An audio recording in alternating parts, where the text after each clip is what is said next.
अस्सलाम वालेकुम ਵੀਵਰਸ, ਕੀ ਹਾਲ ਆ ਤੁਹਾਡਾ। ਉਮੀਦ ਕਰਦੀ ਹਾਂ ਤੁਸੀਂ ਠੀਕ ਹੋਵੋਗੇ। ਮੈਂ ਵੀ ਠੀਕ ਹਾਂ, ਅੱਲਾ ਦਾ ਬੜਾ ਕਰਮ ਹੈ। ਸਭ ਤੋਂ ਪਹਿਲੇ ਮੇਰੇ ਭੈਣਾਂ ਭਰਾਵਾਂ ਨੂੰ ਵੱਡੀ ਈਦ ਬਹੁਤ ਬਹੁਤ ਜ਼ਿਆਦਾ ਮੁਬਾਰਕ ਹੋਵੇ। ਅਸੀਂ ਅੱਜ ਬਣਾਉਣ ਜਾ ਰਹੇ ਹਾਂ ਦਮ ਪੁਖਤ ਬਣਾਉਣ ਵਾਸਤੇ ਅਸੀਂ ਲਵਾਂਗੇ ਵੱਡਾ ਗੋਸ਼ਤ ਅਸੀਂ ਲੈ ਕੇ ਤੇ ਸੇਜੇ 'ਚ ਭਿਓ ਲਿਆ ਵਾ। ਸੇਜੇ 'ਚ ਭਿਓ ਕੇ ਤੇ ਅਸੀਂ ਇਹਨੂੰ 15-20 ਮਿੰਟ ਰੱਖ ਦੇਵਾਂਗੇ।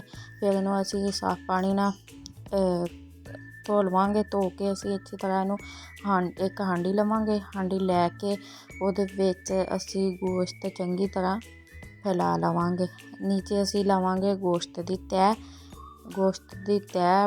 ਅਸੀਂ ਹੱਡੀਆਂ ਤੇ ਬੋਟੀਆਂ ਜਿਹੜੀਆਂ ਮਿਕਸ ਕਰਕੇ ਲਈਆਂ ਵਾ।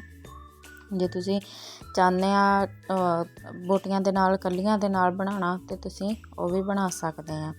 ਤੇ ਅਸੀਂ ਚੰਗੀ ਤਰ੍ਹਾਂ ਹਾਂਡੀ ਦੇ ਵਿੱਚ ਗੋਸ਼ਤ ਸਾਈਡਾਂ ਤੇ ਕਰਕੇ ਲਾ ਲਵਾਂਗੇ ਕਿ ਸਾਡਾ ਗੋਸ਼ਤ ਥੱਲੇ ਵੀ ਨਾ ਲੱਗੇ ਤੇ ਪੱਕ ਕੇ ਆਸਾਨੀ ਦੇ ਨਾਲ ਤਿਆਰ ਹੋ ਜਾਵੇ।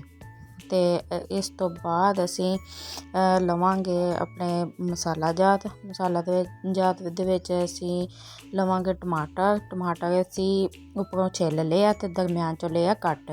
ਲੋਕ ਬਹੁਤ ਜ਼ਿਆਦਾ ਟਮਾਟਰ ਛਿਲਕਿਆਂ ਸਮੇਤ ਇਸਤੇਮਾਲ ਕਰਦੇ ਆ, ਲੇਕਿਨ ਮੈਨੂੰ ਥੋੜ੍ਹਾ ਜਿਹਾ ਵਹਿਮ ਰਹਿੰਦਾ ਵਾ ਕਿ ਇਹਦੇ ਵਿੱਚ ਕੋਈ ਕੀੜਾ ਵਗੈਰਾ ਨਾ ਹੋਵੇ, ਇਸ ਲਈ ਮੈਂ ਧੋ ਕੇ ਛਿੱਲ ਕੇ ਦਰਮਿਆਨ 'ਚੋਂ ਕੱਟ ਕੇ ਫਿਰ ਇਹਨੂੰ ਇਸਤੇਮਾਲ ਕੀਤਾ ਵਾ। ਤੇ ਤੁਸੀਂ ਅਗਰ ਚਾਹੋ ਤਾਂ ਉੱਦਾਂ ਵੀ ਇਸਤੇਮਾਲ ਕਰ ਸਕਦੇ ਆ। ਤੇ ਮੈਂ ਲਈਆਂ ਵਾ ਇਹਦੇ ਵਿੱਚ 4 ਹਰੀਆਂ ਮਿਰਚਾਂ ਮੈਂ ਸਾਬਤ ਹੀ ਪਾਵਾਂਗੀ। ਤੇ ਅਦਰਕ ਦੇ ਛਿਲਕੇ ਲਾ ਕੇ ਅਸੀਂ ਟੁਕੜੇ ਕੱਟ ਲਏ ਆ, ਇਹ ਵੀ ਅਸੀਂ ਟੁਕੜੇ ਸਮੇਤ ਪਾ ਦਾਂਗੇ। ਤੇ ਪਿਆਜ਼ ਅਸੀਂ ਲਵਾਂਗੇ 4-5 ਤਕਰੀਬਨ ਛੋਟੇ ਸਾਈਜ਼ ਦੇ ਦਰਮਿਆਨੇ ਸਾਈਜ਼ ਦੇ ਪਿਆਜ਼ ਲੈ ਕੇ ਇਹਨਾਂ ਨੂੰ ਛੋਟਾ ਕੱਟ ਲਵਾਂਗੇ। ਇਹ ਵੀ ਮੈਂ ਸਾਬਤ ਇਸ ਲਈ ਨਹੀਂ ਇਸਤੇਮਾਲ ਕਰ ਰਹੀ ਕਿ ਇਹਦੇ ਵਿੱਚ ਵੀ ਕੀੜੇ ਵਗੈਰਾ ਹੁੰਦੇ ਆ ਤੇ ਇਹ ਜੇ ਸਾਨੂੰ ਕੀੜੇ ਨੁਕਸਾਨ ਨਾ ਪਹੁੰਚਾਉਣ। ਤੇ ਅਸੀਂ ਲਸਣ ਲਵਾਂਗੇ। ਲਸਣ ਅਸੀਂ ਲਿਆ ਵਾ ਦੇਸੀ ਲਸਣ ਦੀਆਂ ਤੁਰੀਆਂ ਹੁੰਦੀਆਂ ਛੋਟੀਆਂ ਤੇ ਇਸ ਵਾਸਤੇ ਅਸੀਂ ਲਸਣ ਦੀਆਂ ਤੁਰੀਆਂ ਛਿੱਲ ਕੇ ਇਹਦੇ ਵਿੱਚ ਪਾ ਲਵਾਂਗੇ। ਤੇ ਅਸੀਂ ਸਾਬਤ ਲਸਣ ਇਸਤੇਮਾਲ ਨਹੀਂ ਕਰਾਂਗੇ ਪੂਰਾ ਗੰਢਾ। ਤੇ ਇਹਦੇ ਵਿੱਚ ਅਸੀਂ ਸਬਜ਼ ਇਲਾਇਚੀ ਦੇ ਬੀਜ ਕੱਢ ਕੇ ਪਾ ਲਵਾਂਗੇ। ਉਹਨਾਂ ਤੋਂ ਪਾਉਣ ਤੋਂ ਬਾਅਦ ਅਸੀਂ ਅਜਵਾਇਣ ਥੋੜ੍ਹੀ ਜਿਹੀ ਲਵਾਂਗੇ, ਉਹ ਪਾ ਲਵਾਂਗੇ, ਯਾਨੀ ਕਿ 2 ਚੁਟਕੀਆਂ। ਤੇ ਅਜਵਾਇਣ ਪਾਉਣ ਤੋਂ ਬਾਅਦ ਅਜਵਾਇਣ ਦਾ ਜ਼ਾਇਕਾ ਬਹੁਤ ਅੱਛਾ ਆਉਂਦਾ ਵਾ ਤੇ ਪੇਟ ਵਾਸਤੇ ਬਹੁਤ ਸਹੀ ਆ। ਇਹਦੇ ਤੋਂ ਪਾਉਣ ਤੋਂ ਬਾਅਦ ਅਸੀਂ ਜੀਰਾ ਅੱਧਾ ਚਮਚ ਲਵਾਂਗੇ, ਉਹਨੂੰ ਦਰਦਰਾ ਪੀਸ ਕੇ ਇਸਤੇਮਾਲ ਕਰਾਂਗੇ। ਉਸ ਤੋਂ ਬਾਅਦ ਅਸੀਂ ਲਵਾਂਗੇ ਦਾਲਚੀਨੀ ਦਾ ਪਾਊਡਰ ਥੋੜ੍ਹਾ ਜਿਹਾ 2 ਚੁਟਕੀਆਂ ਲਵਾਂਗੇ ਤੇ ਉਹ ਵੀ ਅਸੀਂ ਦਮ ਦੇ ਵਿੱਚ ਇਸਤੇਮਾਲ ਕਰਾਂਗੇ। ਇਸ ਤੋਂ ਬਾਅਦ ਅਸੀਂ ਦਰਦਰਾ ਕੁੱਟਿਆ ਹੋਇਆ ਸੁੱਕਾ ਧਨੀਆ ਲਵਾਂਗੇ ਤੇ ਉਹ ਵੀ ਵਿੱਚ ਪਾ ਦੇਵਾਂਗੇ। ਇਸ ਤੋਂ ਬਾਅਦ ਅਸੀਂ 1 ਚਮਚ ਕੁੱਟੀਆਂ ਹੋਈਆਂ ਕਾਲੀਆਂ ਮਿਰਚਾਂ ਦਾ ਪਾਵਾਂਗੇ। ਇਹਦੇ ਵਿੱਚ ਕੁੱਟੀ ਹੋਈ ਕਾਲੀ ਮਿਰਚ ਇਸਤੇਮਾਲ ਹੋਊਗੀ। ਤੇ ਇਸ ਤੋਂ ਬਾਅਦ ਅਸੀਂ 1 ਪਿਆਲਾ ਲਵਾਂਗੇ ਪਾਣੀ ਦਾ ਤੇ ਪਾਣੀ ਵਿੱਚ ਲਾ ਦੇਵਾਂਗੇ ਤਾਂ ਕਿ ਸਾਡਾ ਗੋਸ਼ਤ ਥੱਲੇ ਵੀ ਨਾ ਲੱਗੇ ਤੇ ਗੋਸ਼ਤ ਪਾਣੀ ਪੱਕ ਕੇ ਤਿਆਰ ਹੋ ਜਾਵੇ। ਇਸ ਤੋਂ ਬਾਅਦ ਅਸੀਂ ਥੋੜ੍ਹਾ ਜਿਹਾ ਆਇਲ ਲਵਾਂਗੇ। ਥੋੜ੍ਹਾ ਜਿਹਾ ਆਇਲ ਪਾ ਕੇ ਇਹਨੂੰ ਅਸੀਂ ਰੱਖ ਦੇਵਾਂਗੇ। ਤੇ ਇਹਦੇ ਵਿੱਚ ਅਸੀਂ ਚਰਬੀ ਇਸਤੇਮਾਲ ਨਹੀਂ ਕੀਤੀ। ਚਰਬੀ ਦਾ ਜ਼ਾਇਕਾ ਕਿਸੇ ਨੂੰ ਪਸੰਦ ਹੁੰਦਾ ਵਾ, ਕਿਸੇ ਨੂੰ ਨਹੀਂ ਪਸੰਦ ਹੁੰਦਾ। ਉਹਦੀ ਸਮੈਲ ਕਿਸੇ ਨੂੰ ਪਸੰਦ ਹੁੰਦੀ, ਕਿਸੇ ਨੂੰ ਨਹੀਂ ਹੁੰਦੀ।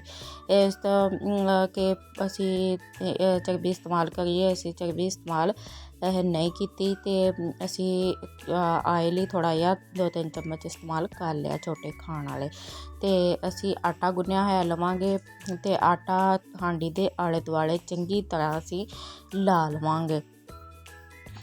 ਇਹ ਆਟਾ ਇਸ ਤਰ੍ਹਾਂ ਅਸੀਂ ਲਾਵਾਂਗੇ ਕਿ ਕੋਈ ਵੀ ਕੋਨਾ ਕਿਨਾਰਾ ਸਾਡਾ ਆਟੇ ਤੋਂ ਬਗੈਰ ਛੁੱਟ ਨਾ ਜਾਵੇ, ਕਿ ਇਹਦੇ ਵਿੱਚੋਂ ਜਿਹੜੀ ਭਾਪ ਬਣੂਗੀ, ਹੀਟ ਬਣੂਗੀ, ਉਹ ਨਿਕਲਦੀ ਰਹੂਗੀ। ਤੇ ਇਸ ਤੋਂ ਬਾਅਦ ਅਸੀਂ ਹਾਂਡੀ ਦਾ ਢੱਕਣ ਲਵਾਂਗੇ ਤੇ ਉਹਨੂੰ ਚੰਗੀ ਤਰ੍ਹਾਂ ਆਟੇ ਦੇ ਉੱਤੇ ਰੱਖ ਕੇ ਦਬਾ ਕੇ ਉਹਦਾ ਢੱਕਣ ਅਸੀਂ ਬੰਦ ਕਰ ਲਵਾਂਗੇ। ਉਸ ਤੋਂ ਬਾਅਦ ਅਸੀਂ ਫਿਰ ਆਟਾ ਲਵਾਂਗੇ ਗੁੰਨਿਆ ਹੋਇਆ ਥੋੜ੍ਹਾ ਜਿਹਾ, ਅਤੇ ਉਹ ਇਹਨਾਂ ਦੇ ਆਲੇ ਦੁਆਲੇ ਲਾ ਕੇ ਅਤੇ ਅਸੀਂ ਇਹਨੂੰ ਹਾਂਡੀ ਨੂੰ ਚੰਗੀ ਤਰ੍ਹਾਂ ਬੰਦ ਕਰ ਲਵਾਂਗੇ। ਚੰਗੀ ਤਰ੍ਹਾਂ ਹਾਂਡੀ ਨੂੰ ਬੰਦ ਕਰਨ ਤੋਂ ਬਾਅਦ ਅਸੀਂ ਆਟਾ ਲੈ ਕੇ ਇਹਦੇ ਆਲੇ ਦੁਆਲੇ ਚੰਗੀ ਤਰ੍ਹਾਂ ਯਾਨੀ ਕਿ ਇੱਦਾਂ ਲਾਵਾਂਗੇ ਕਿ ਆਟਾ ਲੱਗ ਕੇ ਹਾਂਡੀ ਇੱਦਾਂ ਬੰਦ ਹੋਵੇ ਜਿੱਦਾਂ ਅਸੀਂ ਸੀਮਟ ਲਾ ਕੇ ਆਪਣਾ ਫਰਸ਼ ਪੱਕਾ ਕੀਤਾ ਹੁੰਦਾ ਵਾ। ਅਤੇ ਇਸ ਤੋਂ ਵੀ ਇਹ ਆਟਾ ਇਸ ਤੋਂ ਇਸਤੇਮਾਲ ਕਰਦੇ ਹਾਂ ਤਾਂ ਕਿ ਜਿਹੜੀ ਹਲਕੀ ਹਲਕੀ ਅੱਗ 'ਤੇ ਦਮ ਦੇ ਵਿੱਚ ਸਾਡੀ ਦਮ ਪੁਖਤ ਬਣਨੀ ਆ, ਅਤੇ ਉਹ ਸਾਡਾ ਜ਼ਾਇਕਾ ਉੱਦਾਂ ਦਾ ਹੀ ਆਵੇ ਸਾਨੂੰ। ਅਤੇ ਅਸੀਂ ਆਟਾ ਲੈ ਕੇ ਇਹ ਹਾਂਡੀ ਦੇ ਆਲੇ ਦੁਆਲੇ ਅਤੇ ਇਹਦੇ ਹਾਂਡੀ ਦੇ ਢੱਕਣ ਦੇ ਆਲੇ ਦੁਆਲੇ ਚੰਗੀ ਤਰ੍ਹਾਂ ਲਾ ਲਵਾਂਗੇ। ਲਾ ਕੇ ਅਤੇ ਦਮ ਪੁਖਤ ਦਮ ਪੁਖਤ ਦਾ ਜ਼ਾਇਕਾ ਇੰਨਾ ਜ਼ਿਆਦਾ ਲਜ਼ੀਜ਼ ਹੁੰਦਾ ਵਾ ਖਾਣ ਦੇ ਵਿੱਚ ਕਿ ਬਾਕੀ ਸਾਰੇ ਖਾਣੇ ਤੁਸੀਂ ਛੱਡ ਦਿਓ ਅਤੇ ਤੁਸੀਂ ਇਹ ਹੀ ਦਮ ਪੁਖਤ ਹੀ ਖਾਣ ਦੇ ਵਿੱਚ ਇਸਤੇਮਾਲ ਕਰੋ। ਅਤੇ ਯਾਨੀ ਕਿ ਇੱਦਾਂ ਦਾ ਇਹਦਾ ਜ਼ਾਇਕਾ ਹੁੰਦਾ ਵਾ, ਅਤੇ ਇਹਦਾ ਸ਼ੋਰਬਾ ਯਖਣੀ ਬਹੁਤ ਜ਼ਾਇਕੇ ਵਾਲੀ ਹੁੰਦੀ ਆ। ਅਤੇ ਅਗਰ ਤੁਸੀਂ ਬਣਾਉਣਾ ਚਾਹ ਰਹੇ ਹਾਂ ਤਾਂ ਤੁਸੀਂ ਮੇਰੀ ਰੈਸਪੀ ਦੇਖ ਕੇ ਦਮ ਪੁਖਤ ਬਣਾ ਸਕਦੇ ਹਾਂ।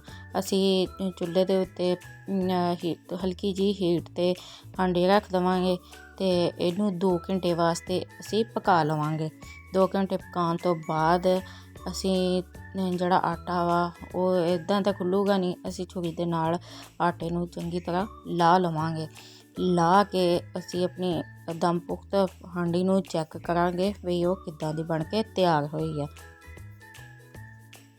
ਮਾਸ਼ਾਅੱਲਾ, ਜਜ਼ਾਕੱਲਾ, ਸਾਡੀ ਦਮ ਪੁਖਤ ਹਾਂਡੀ ਬਹੁਤ ਸੋਹਣੀ ਬਣ ਕੇ ਤਿਆਰ ਹੋਈ ਆ। ਬਾਈ ਲੁੱਕ ਤੁਸੀਂ ਦੇਖ ਸਕਦੇ ਆ ਕਿ ਸਾਡੇ ਦਮ ਪੁਖਤ ਕਿੱਡਾ ਸੋਹਣਾ ਬਣ ਕੇ ਤਿਆਰ ਹੋਇਆ ਵਾ।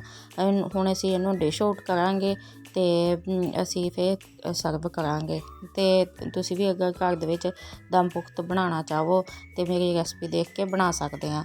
ਮਜ਼ੀਦ ਚੰਗੀ ਵੀਡੀਓ ਵੇਖਣ ਵਾਸਤੇ ਤੁਸੀਂ ਸਾਡੇ ਚੈਨਲ ਅਨਜਾਨ ਕੁੜੀ ਕੁਕਿੰਗ ਵਲੋਗ ਨੂੰ ਜ਼ਰੂਰ ਸਬਸਕ੍ਰਾਈਬ ਕਰੋ ਅਤੇ ਵੀਡੀਓ ਨੂੰ ਲਾਈਕ ਕਰੋ।